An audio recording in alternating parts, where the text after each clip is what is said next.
Thanks for joining us today. We're going to harvest a bit of honey from this black and yellow hive to suit the theme of the moment. And the bees have done a great job of filling up the frames, and this has got a beautiful artwork here by Sarah showing the life cycle of the bee. They start off as a tiny little egg, and then they get bigger and bigger.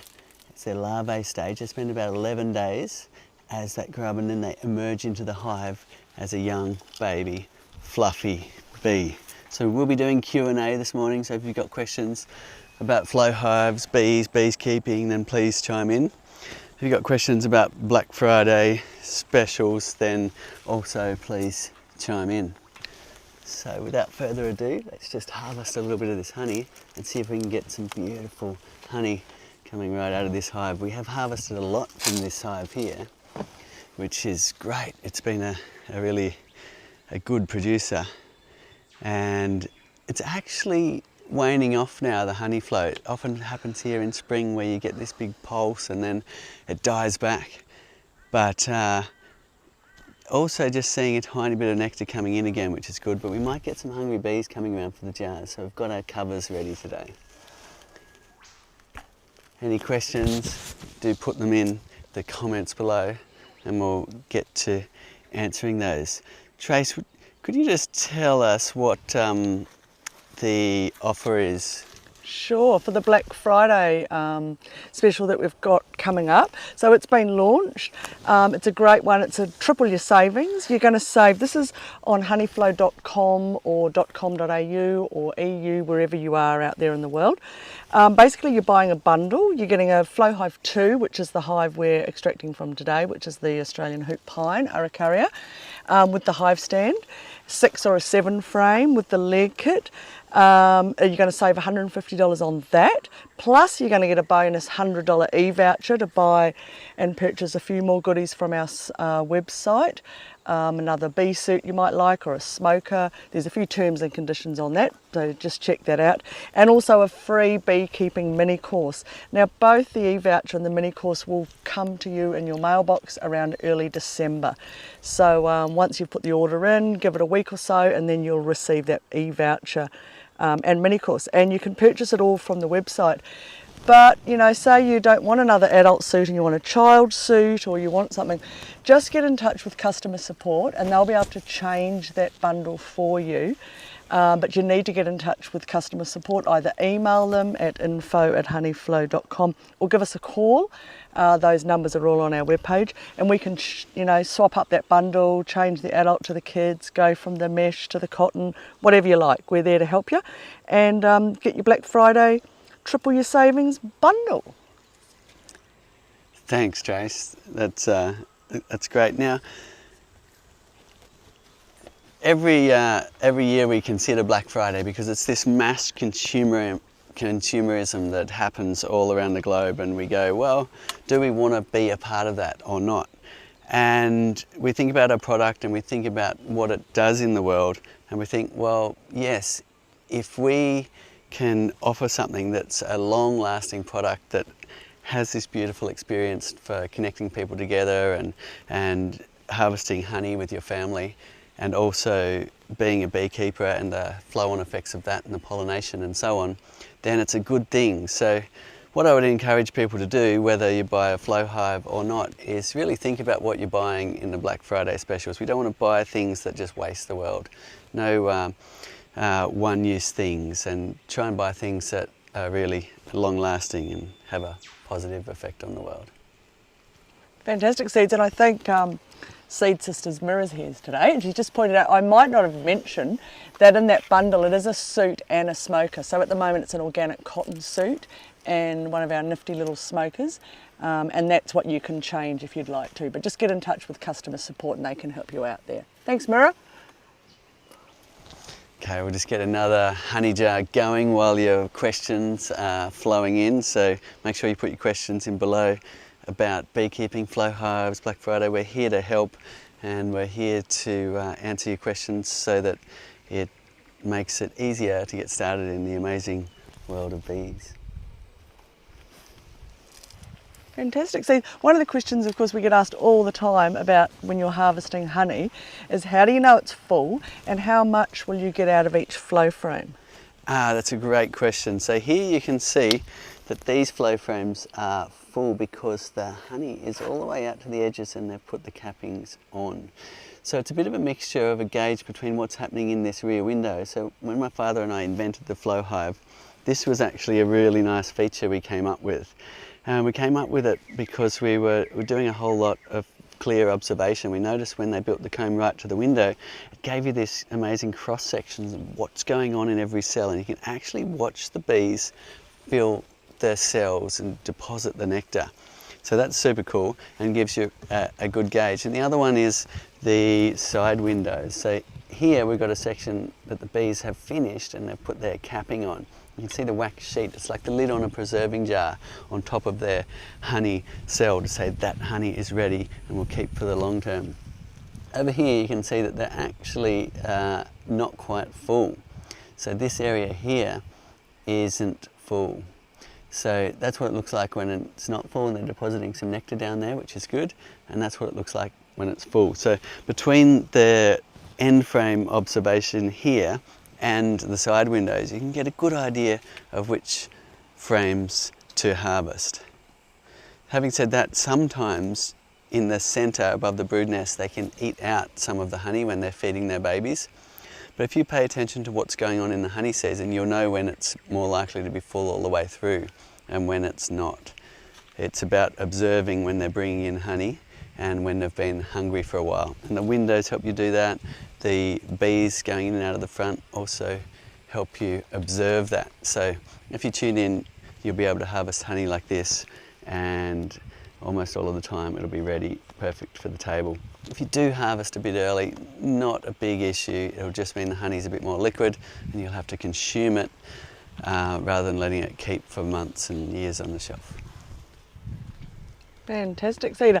With the shelf that you're using on here, another really popular question, I'm glad that it's been asked again, is the people often think, well, where's the wooden part for the shelf? And that's what this customer is saying. And you've just got to show them your nifty little rear access cover, how it fits onto that shelf. Yes, so the door that comes right out of here forms the shelf here. So some customers are missing that because they're, where does it go? Where's the shelf? But it's actually the cover here. I really like to have double use things. These shelf brackets are also used for a frame rest when you're doing your brood inspections. Clip them onto the side of your hive, put your brood frames on there, and it's a nice little holder for them as well. Fantastic. And the Flow Hive 2 and the 2 Plus both come with that? They do. They come with these little brackets that you put your shelf on. Cedar, do you think beekeeping is a good thing for kids to get into? Absolutely. My kids love it. It's an educational experience, and it's also a very rewarding experience because they get this sense of being able to make real produce and be able to taste their nectar from all of the flowers in perhaps a 10-kilometre radius, and all the differences of honey coming in, and kids love honey. So it's a wonderful thing for children. And what the Flow Hive has allowed, which is very different to conventional harvesting, is you can sit here with your family and enjoy this process of harvesting without having to do what we once had to do, which was pull apart the hive. You got your bee suit on, your smoker, you take the frames out, you take them to the processing shed and so on. It's a bit harder to do with your kids and perhaps their friends when you're showing them the hive. So a wonderful thing, wonderful educational piece. Kids just absolutely love it. We do have child-sized bee suits as well. So if you are looking to get a flow hive for your family, then a good idea to make sure you get some kids' bee suits too. Fantastic. Who's that? Marcy is asking, Cedar, really interested, love the flow hive, but just wondering, what are the flow frames actually made out of? So the flow frames are made of polypropylene in the centre, and the bees cover that all with wax and complete the cells. So it's a partially complete honeycomb matrix for the bees to finish that off. And that's the very best food grade plastics we've chosen there. So there's not a concern in terms of the plastic, and the bees cover it all in wax anyway. Right. Mitchell's asking, can the bees tell the difference between a fertilised egg, female, and an unfertilised egg, a drone? Oh, they probably can, I would say. My guess, and Mira might be able to answer that one, but the difference between an egg of a worker bee and the egg of a drone. Well, it's a different cell size Okay, for a start. so the cell size is the main thing. Drones, sort of 6.3 millimetres up is the size of the cell. Worker bees are more on a 5.3 millimetres. It's almost a millimetre difference, which doesn't sound like much, but it's a lot for a bee. So cell size, when the cells are bigger, the queen will lay a unfertilised egg in there because she can switch it on and off. She can choose whether to fertilise an egg or not. And then in that larger cell will be the larger bee, the male bee, the drone. No. Foster's asking, how do you know when to harvest your honey? So the best time to harvest honey is when it's capped. That way it'll keep on the shelf for a long time without fermenting. It's about moisture content. You don't want the moisture content too high. You want it below 20%, ideally 16, 18% range. And the bees know when it's ready to keep because they're keeping it for later. And they put their wax capping over the surface of the honeycomb, and that's when it's ready. So when you can see the wax capping here in the side windows, and you can see that they've filled out all the frames, if you look closely down between the frames in this end frame view here, you can even see the wax capping that they're putting on once the cells are full. So that's the best time to harvest. As said, if you harvest early, no big deal, but the honey will be more liquid. But there is some chefs that are loving that because it is very floral when it's what's called unripe honey. So we have had experiences where chefs are actually purposefully harvesting a bit of unripe honey for a specific dish. They really want that floral pungent burst. Right. J-Cell's asking, they inspected the super after 2 weeks. All 6 frames were full, and so that was pretty exciting. So they're harvesting at the moment. But they did notice there was a little bit of honey ended up in the base. Is that a problem, or will the bees drink it up? So if you've got the Flow Hive 2 or Flow Hive 2 Plus, it's got the pest management tray in the bottom, which the bees won't be able to drink it up because it's too far for their bee's tongue. So just clean that out, or next time you clean the tray, give that a bit of a wash out if some honey has spilled out of the frames when you're harvesting and gone through into the tray. If you've got the Flow Hive Classic with the screen bottom board and you've got the core flute slider in the top slot there, the bees will actually be able to lick up that honey as it sits on the screen at the bottom. So yeah, if you do have a little bit of honey in your tray, just wash that out. If you want to keep that little bit of honey, then you could clean your tray prior to harvest as well. Great. Erin, this is just a comment. I love this when people from the US, this person's from Florida, Erin, saying that the Flow Hive held strong during the last hurricane that came through. All resources around it were destroyed except for the Flow Hive. I just think that's kind of amazing. It's not something we kind of experience here so much. That's fascinating and really good to hear, because we do get people worried about their hives in extreme weather. And when it came to the Flow Hive 2, we put these roof locks. We hardly ever use them up here, even though we get strong winds up this hill at times. The roofs don't tend to blow off on the Flow Hive 2 unless you get to about 90 kilometres an hour wind. But you can lock the roof down here, and you can also put a strap around it to the ground if you are getting a hurricane. I would certainly be strapping anything down that I could.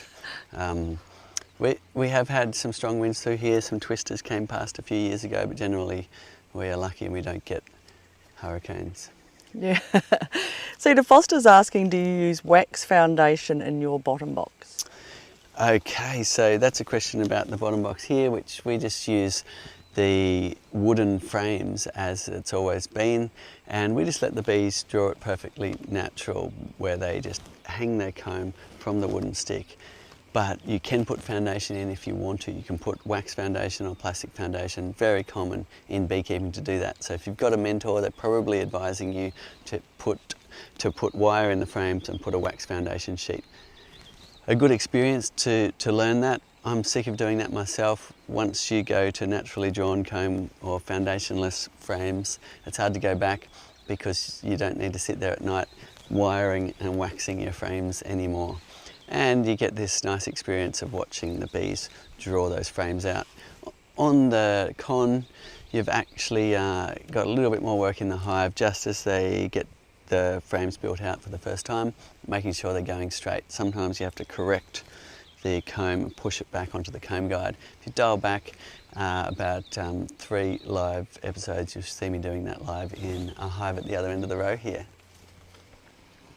Great. So it's Christine's tuning in saying, and must have maybe their own queen excluder, because saying she's got a metal queen excluder, but the queen got through to her flow super.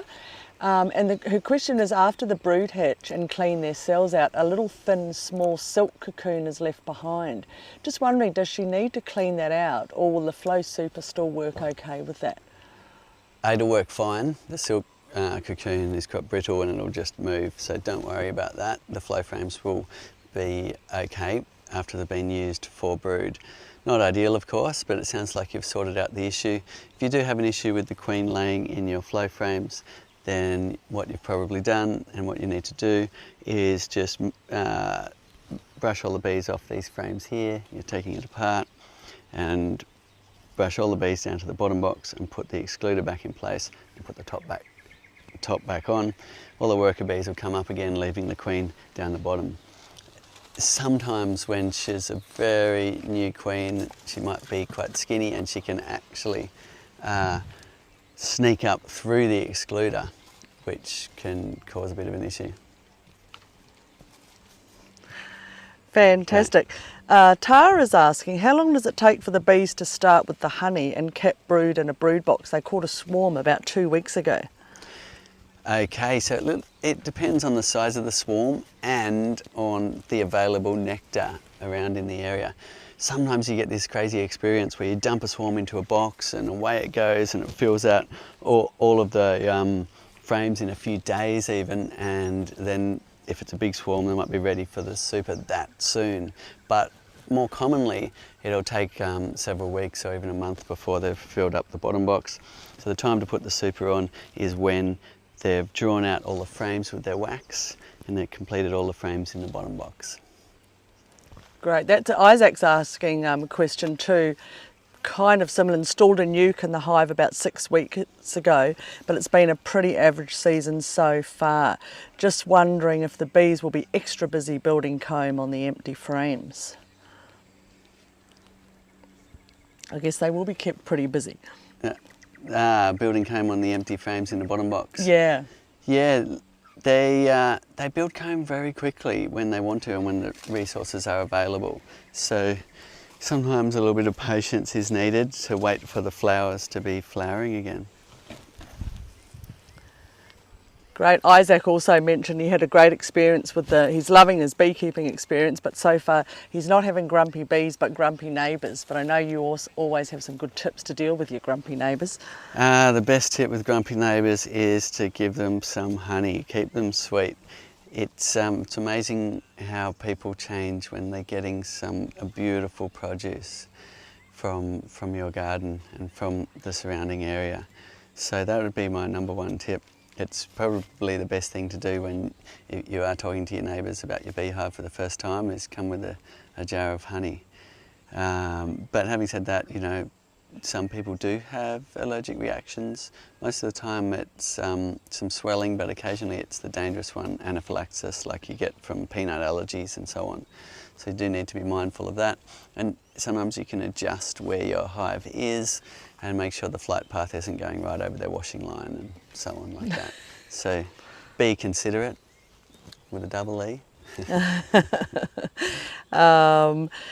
Question asking Cedar, the bees are filling the honey super but are building up really slowly, and just wanting a few tips on how to, and you know, speed them up a bit. And I might just say, Sid, you didn't do Facebook Live last week, but Pete did, and he did a great demonstration on putting that comb into the flow frames. So it might be worth watching last week's episode as well to get a few hot tips. Great, yeah, to answer that question, look at the last one. But basically, if you want to speed up the progress on the flow frames, you're getting a bit impatient, then you can scrape some wax off the top of the brood frames, which if they are ready for the super, then they would have built up a bit of burr comb or wax comb on top of the frames, trying to maximise where they can build comb.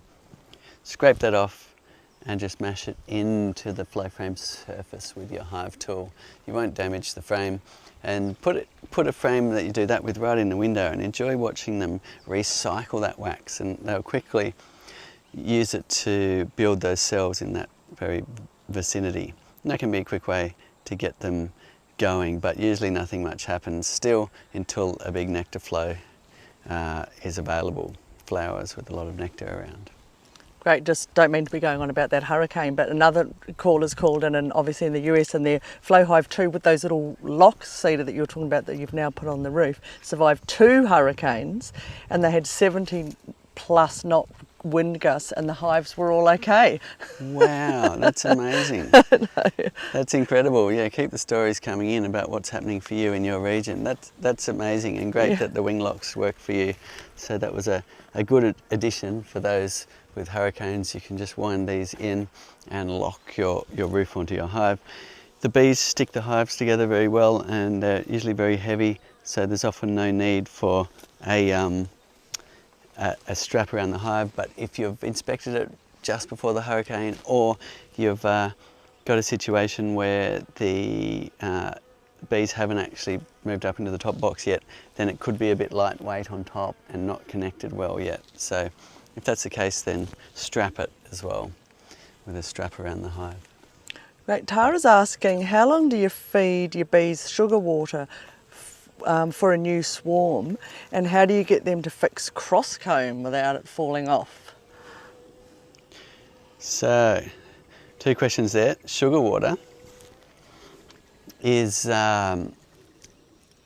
what bees do feed them when there's not enough nectar flow in the surrounding area.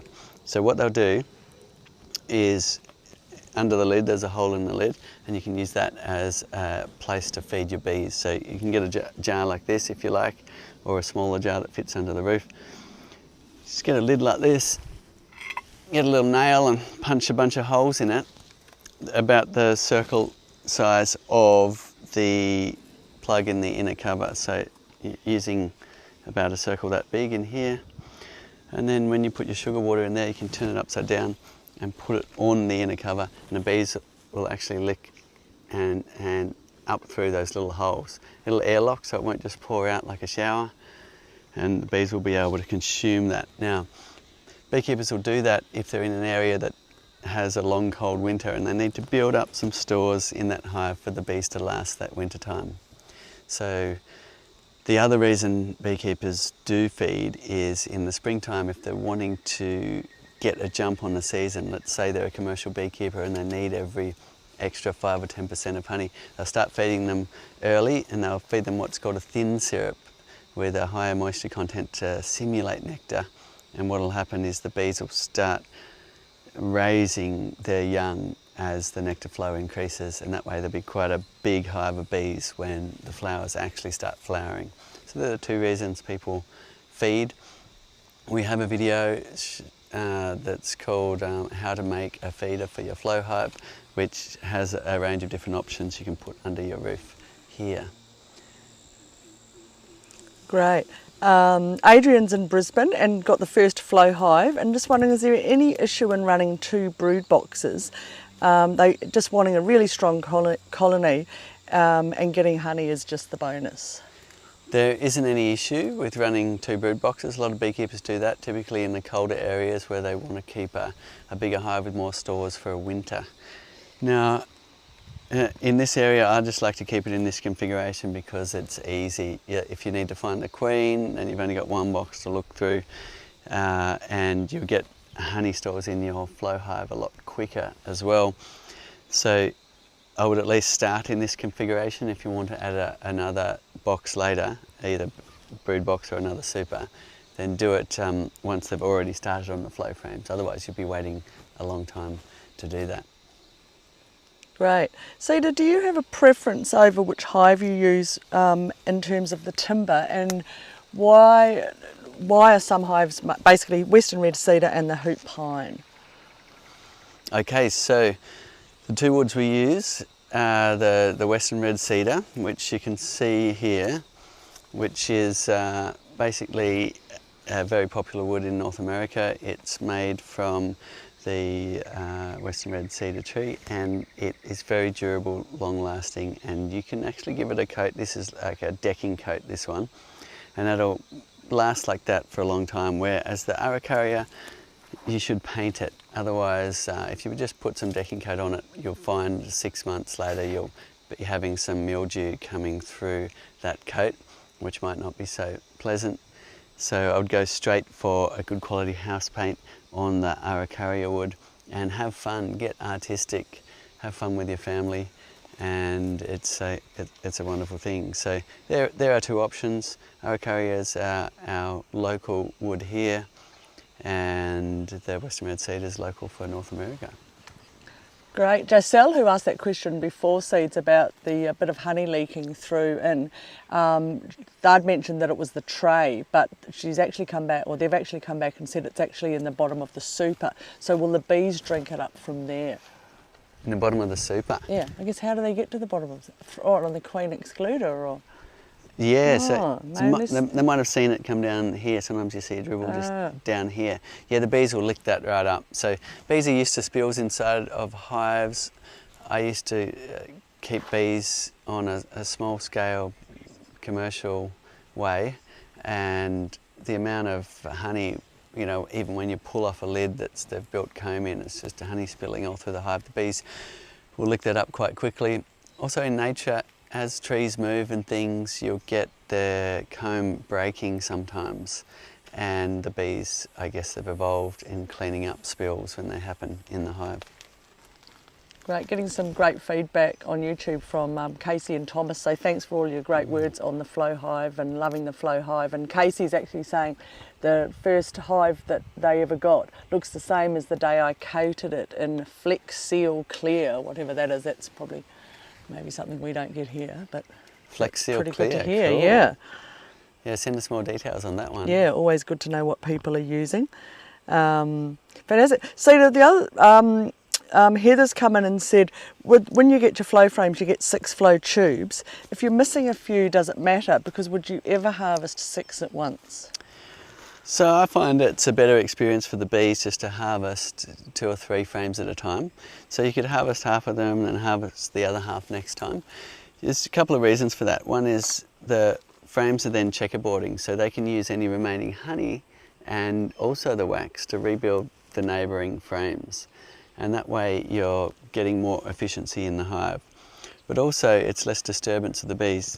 This is a thermal mass. They use honey as a thermal mass in a hive, and when you take it all away at once, it's more of a shock for your bees. But a lot of beekeepers do that because conventionally you've got to go through that long labour intensive process of harvesting honey. You're not going to go back and get a little bit more. So what we do find is existing beekeepers that are used to harvesting in a conventional way tend to want to take all the honey, and new beekeepers tend to fill up a couple of jars like this, and that's fantastic for the family, and they'll come back and get some more when it's full. One issue that can occur when you're harvesting all of the frames at once, depending on the way the bees have capped their honey and a few other factors, you can get some spills inside the hive, so that just gets amplified when you're harvesting them all at once. So for that reason, I would recommend just going for 2 or 3 at a time, and then just come back and do the other ones. Great. Simon, I think I've got your question, but you might need to put a bit more info once I put it to seeds. He's removing an existing queen and adding a new queen at the same time. Should they wait a day or two before adding the new queen? I think. Yes, the answer is yes. 24 hours is a good amount of time to wait before adding the new queen. That's what most beekeepers do. However, some beekeepers do just change the queens straight away, but it is said that you decrease your success rate of the hive taking to that new queen. So if you allow them a day to realise they haven't got a queen as that pheromone disappears, it's said that the bees will be much more likely to accept the new queen. So that'll be the best thing to do. Now if you don't want to open up the hive again and you're in a warm climate, you can just pop her in the entrance of the hive. Some people just let them walk in, but you probably get a better success rate if you leave them in the little cage. Use your hive tool to just lever up the front of the box here and just pop that little queen cage with the queen in it in the entrance, and that just saves you going back in and putting it between the brood frames, which you can also do if you want to. If it's a colder time and you're doing that, I would put it between the brood frames just because it might be a bit cold down there for the queen on the screen bottom board. Nice. And so, if you often talk about, cranky bees or good-tempered bees, how do you know when you're purchasing from a queen breeder of the type of bee, the personality of the bee, of the queen? So you never know for sure, but generally if you're purchasing bees, they are breeding from hives that are nice and gentle, so you're likely to get gentle bees that way. And if you specifically request it, then they might put some effort into getting some really gentle ones, which is quite a joy to work with. As you saw a couple of weeks back, it was Frawini and I were in a hive at the end of the row here, and we didn't need to wear bee suits at all. And that's the difference between a really gentle colony and a colony that's got aggressive traits. You've seen other ones we do live here where the bees have been quite aggressive and you get a suit full of stings. So it really is chalk and cheese between a gentle colony and an aggressive one. If you can purchase some nice gentle bees, it'll be a nicer experience. Having said that, lots of people keep their bees away from anywhere where they're going to bother anyone, and they don't mind that they're a bit aggressive. If they're producing well and they're surviving well, then that might be a fine way to keep bees as well. So yeah, it's all about the genetics. So if you buy either a mated queen off a bee breeder or purchase a starter hive, a nucleus off a bee breeder, then you're likely to get very gentle, nice bees, easy to work with. Having said that, new to beekeeping, wear your bee suit, protect yourself, wear your gloves till you get very comfortable and you're very tuned in with the bees and know when you can take your veil off. Great. Jack's asking, any tips for a new beginner beekeeper? Just wondering, because like you seed often don't wear your suit. I mean, today you've got your jacket on, but what sort of tips have you got for new beginner beekeepers? Protect yourself, make sure you're wearing a good bee suit. It's important to start off with some good experiences. So there's no need to be a hero and prove to anyone. Most of the time you see me doing it in a bee suit and protecting myself. Wear your gloves, just ease yourself into it. You don't want to have an experience that is a little bit scary first off. You get a bunch of stings, that might put you off beekeeping. So yeah, just gently ease into it. As you get more experienced, then you can experiment with taking your gloves off. That'll be the first thing to do. And then later on, as you really know your bees, you can experiment without the veil. Great. Look, a few latecomers coming in, so I hope you don't mind. I just want to mention that Black Friday special. They're sort of just wanting a few more questions on that. That it started and it goes, I'm pretty sure, till the 29th of November. Someone in customer support will tell me if I've got that wrong. Basically, it's a Flow Hive 2, a 6 or a 7 frame, which is like the hive seed is harvesting from today, made from the Australian hoop pine.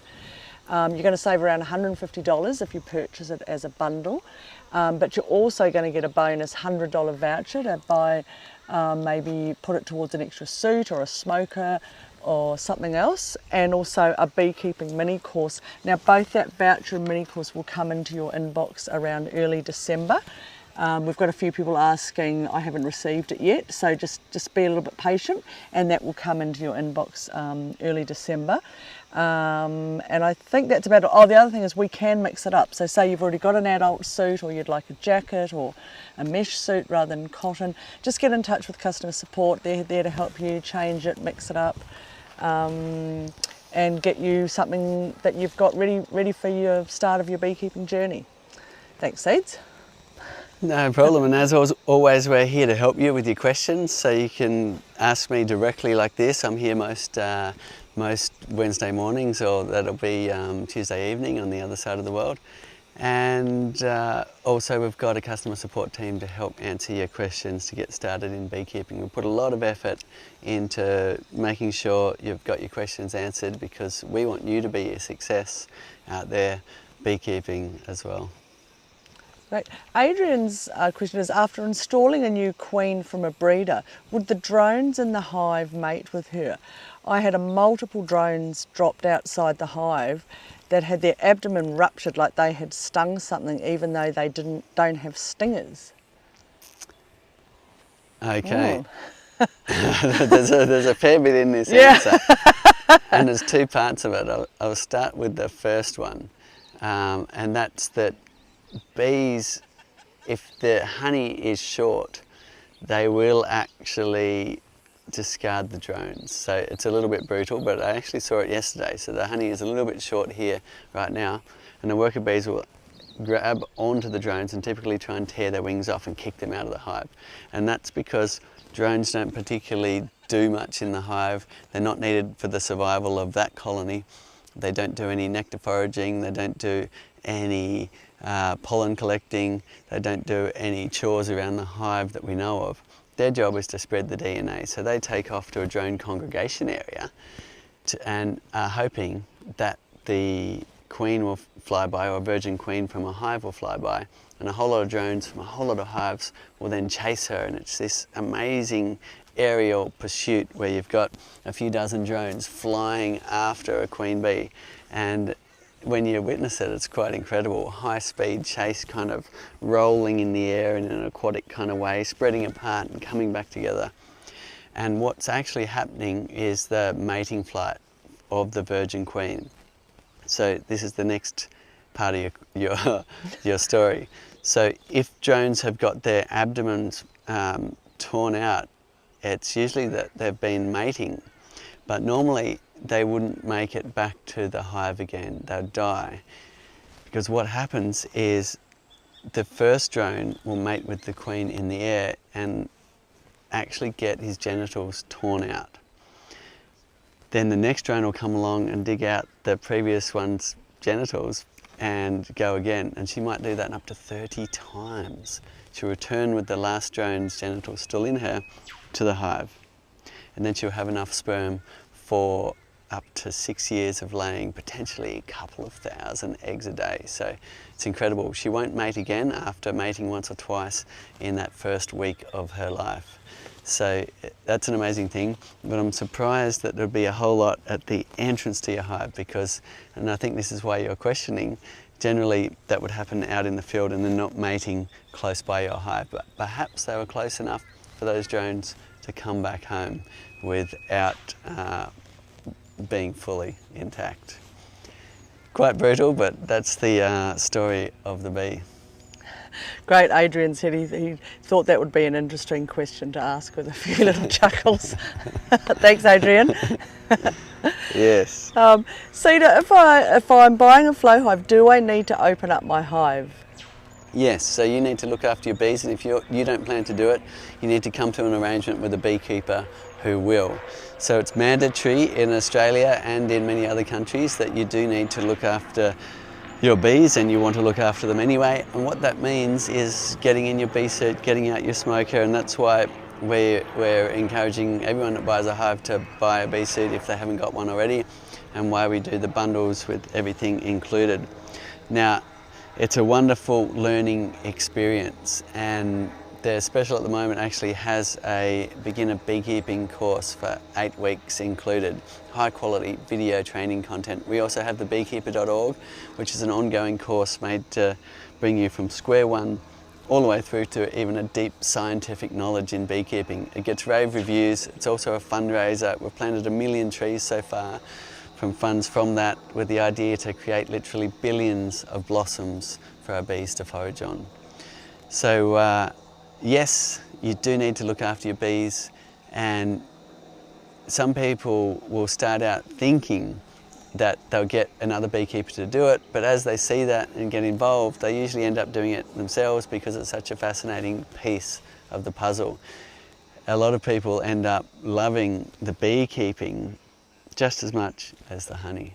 So it is a wonderful thing, but if you don't plan to look after the bees yourself, as said, you can get somebody else to do that bit. Great. Sita, how much space do I need if I'm wanting to get a flow hive, and how far apart do I need to space them? The great thing is with beekeeping is you can keep it basically even on a balcony in the city. My sister kept bees on her balcony in Berlin. Lots of beekeepers keeping their hives on rooftops all around cities and also in small urban backyards. Now, as to how much space, you only need this much space, but what's important is to think about where the bees are flying. They typically fly out of the entrance and away, so make sure they can fly up and away without bothering your neighbour, for instance. So just be a little bit mindful about where you place it and where the bees might fly. Having said that, in an urban block, you know, some people start building up the hives and they've got 20 beehives in a small backyard. You can start to see issues there with neighbours and so on, and sometimes there's rules to say you can't have that many beehives in your backyard, but most places you can have a number of hives in a small urban backyard. Some people also keep hives inside their house with tubes going out, or even inside a honey house. Like in Europe, they often make whole houses for bees with lots of hives inside it and so on. So lots of different ways to keep bees, but the wonderful thing is from a very small footprint you can get just an amazing amount of real produce. So it's very popular for that reason. Fantastic. Do I need to use a smoker when I'm harvesting honey? No, you don't. There was no smoke involved. We simply just turn this key and the honey's flowing out and filling up these jars here. It's a wonderful experience to see that and also to share that experience of harvesting honey. So you use the smoker to sedate the bees when you go and do your brood inspection. So when you're pulling apart the hive, it calms them down and they'll be more friendly to work with when you're taking apart their home. Great. Sorry, Seeds just over here. With cross comb, I know it's a little bit tricky here today, Seeds, and Matthew, who's come in, might want to go back to some other videos, but just wondering about managing cross comb when you're not using the foundation. Do you find it's an issue? So I would rather inspect a few times in the beginning, because it's nice to anyway to see how they're going, to make sure they're queen right and laying their eggs. If you've caught a swarm or something like that, I would much rather do those inspections and straighten up comb if they're going a little bit wonky on the comb guide than I would sit there at night wiring up frames and getting the jumper leads out and heating the wires up and sinking the wax foundation into the frames. It's just more enjoyable for me, but each to their own. My father likes to mix it up a bit and put a couple of foundation sheets in a hive just to get them nice and straight to start with. Other people like to use all foundation sheets. It's really up to you. Try and see what works. There's no right or wrong. You can use plastic foundation, wax foundation, or none at all in the brood box. Great. Tegan's asking, we often get asked this question when we're on this part of the apiary, what are those bricks that the hives are on? They're a what's called a Hebel block. They're like a lightweight concrete, if you like, that I grabbed in a hurry one day. And they do make a good plinth for sculptures and things, and they happen to be about the right size for our hives, so they're just from our local hardware store. Great, and you've just stacked them up on top of each other to get the height and then adjusted with the legs. That's right, yep. So I've just used the adjustable legs to get the slope right, because they do tend to sink down into the earth depending on where you've put them. So it's the ant caps on the hives. What do you put in them to keep the ants out? So most of the time nothing, because most of the time the ants aren't an issue, but when they do come, you can put oil in here just by screwing this down like this, and you can put a bit of oil right in that lower cap there, and that'll just create a bit of a barrier. Now, it will wash out in the rain if you've got a lot of heavy rain, so you have to replace that. Other people would put a little bit of grease, so you can put like a white grease, like a Vaseline, in there. And we've also left an area under here for doing that as well. There's a little recess for adding a little grease. And what that'll do is create an ant barrier that'll last a little bit longer than the oil. But generally, you put a bit of effort into the ant guards and take the gabled roof off and get the ants out of underneath the roof, take the cover off, get the ants out of there, and perhaps they've gotten behind some of these windows, brush them all away a couple of times, do your ant guards, and the problem will go away for a while. Next time they come back and annoy you, you can then repeat that process. They're only a cosmetic issue. The bees will be unharmed by ants living behind the covers and around under the roof, but nevertheless they're a bit annoying when you're harvesting honey, having ants running around your jars and so on. So apart from what's in our Black Friday special and often on our starter bundle, which is the hive, the smoker and a suit, is there anything else I need to get to sort of start beekeeping? Okay, so we have included all of the things for your setup, but you will need to choose your paint finish. So once you've got your hive together, and a drill will be handy actually for assembly. Some people do it all by hand, but with the Araucaria it's a harder wood and you'll really need a drill to put the screws in. And we've provided the little bit that fits into the head of the screws. So all you'll need to do is put that in your drill and get assembling. It's a nice little project that people enjoy, put their hive together. And you will need your paint finish. So if you're choosing the Araucaria, then go for a good outdoor house paint. Put it on the outside of the hive. You can coat the inside too if you want to, but generally people leave that just natural for the bees. And then beyond that, you have your bee suit, you have your smoker, and you have your hive tool, so you're set to do your brood inspections. You will need to get some bees, either take a split off a friend or purchase some from a bee breeder. Get in your bee suit, get out your smoker, install them, look after them, and they'll grow. Great, this is the question before, Cedar, that you were talking about the drones mating with the queen. Michael's wondering, could that be mistaken for a swarm? And does the queen always return to the hive that she came from?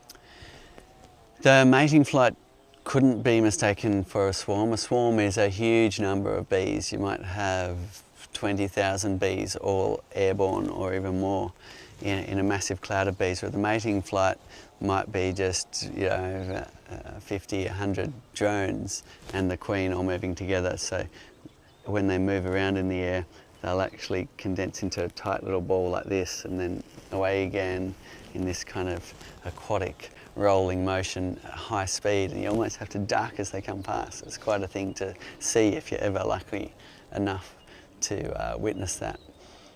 In all my life of beekeeping, I've only seen it twice. So yeah, it's a wonderful thing to see if you do get to see that. I think that answered your question. Yep, yeah. And does she come back? So the queen will come back to that same hive. So she'll go on her mating flight. It's the first flight out of the hive. She's a new virgin, and she's clever enough to come right back to that same hive, and then she'll have enough sperm for years and years of laying lots of eggs. Great. Fabian's asking, do you find your bees build more drone cells if you let them build their own comb compared to frames with foundation? I'm not sure about that. I think bees, if they need to build drones, they'll build drones. And I think if you use fully drawn plastic foundation in the brood box, not many beekeepers do that, but some do, then you would be limiting it. But if you're using foundation, they'll just resize the cells for themselves anyway. That's my thoughts, but chime in if you've got experience with that. Some people will put drone-sized foundation in a frame in their hive, and that's usually for varroa mite control, where they'll put standard foundation for the worker bees, and then they'll put a frame or two of drone-sized and the queen will then naturally lay drones there. And the reason why they're often doing that is to discard them, because varroa targets drones. So it's a varroa mite control method is to then take that frame away with all of the drones that are still in the capped stage, and that way you discard a whole bunch of varroa as well. Nice. Jess's question is, Cedar, the hive swarmed and they were able to catch it, but now the bees are really, really angry and have been advised to requeen it. Is there any way that they can do this without actually killing the queen? Could they possibly catch the old queen and release her more than 10 kilometres away? Absolutely. So it is a brutal thing to do. So there are quite a number of people who prefer just to release her, and you don't need to go that far away. Just 100 metres down the road will be fine for releasing your queen. She won't make it back from there, and she can have her freedom flights and a day later you can introduce the new queen. Right, Chuck, one of our ambassadors. Hey Chuck, how's it going? Just wondering, could you put cinnamon into those ant guards? That's not a bad idea, Chuck. You could try that. I think it would get wet and turn into sort of like having dirt in the cup, but try it and see how it works. When it rains, you do get water travelling down those legs. So I think it would wash out. But cinnamon can be used behind the covers. You can just throw a bit of cinnamon powder behind here if you want to annoy some ants, and do that a few times, and that'll get rid of ants from behind the covers as well. And you can come back and use a cloth to wipe up that cinnamon, otherwise it looks kind of like you've thrown a handful of dirt on your observation window. Yeah, I did that on my own hive at home because there was a whole lot of ants, and it was amazing, the cinnamon. It worked really, really well. Oh, that's great. That's great. And if some gets in your honey, cinnamon and honey, it's a beautiful combination. Totally, a little cinnamon scroll. James, you're just asking about these large jars. I'll answer that one because they actually just come, James, from a local whole food shop we buy them from. You can buy them online, but a lot of our shops around here just sell them. So check out your local shops, you'll probably find them. Yvonne's asking, is it okay to use paraffin oil in the bottom tray? I don't have experience with paraffin oil, but anything oily will probably work just fine. I'd probably stick to natural things like cooking oil, but have a go and see how it works. It's good for catching hive beetles. They do get stuck in the oil. So if you've got hive beetles in your area, a little bit of oil in your pest management tray will catch a bunch of beetles. Nice thing to do when your hive's weak, to make sure your beetle levels are low. When the hive's strong, don't really worry about it. The bees just look after themselves and keep the beetles at bay. It looks like you're having a pretty warm spring, summer there. Do you have to winterise your hive? We hardly get a winter here as far as the bees are concerned. We don't get any snow. We do get a few 0 days, but usually not. Inland a bit further you do get sub-zero, but generally the days are warm and the bees are flying all winter, and we do get a lot of flowers here over the winter time, and even a good honey crop from those winter flowers. So that's a nice thing you get in the subtropics. So we don't really need to go through any wintering, but if you do want some good advice on wintering, we've got experts who have tuned it, who have put together great training videos on the beekeeper.org about how to prepare your hive for long snowy winters. Nice. Couple more, Cedar, that are trying to squeeze in. One is Michael's wanting to know, is it a myth that the queen can't fly? It is a myth, actually. If my sister was still here, she just wandered off.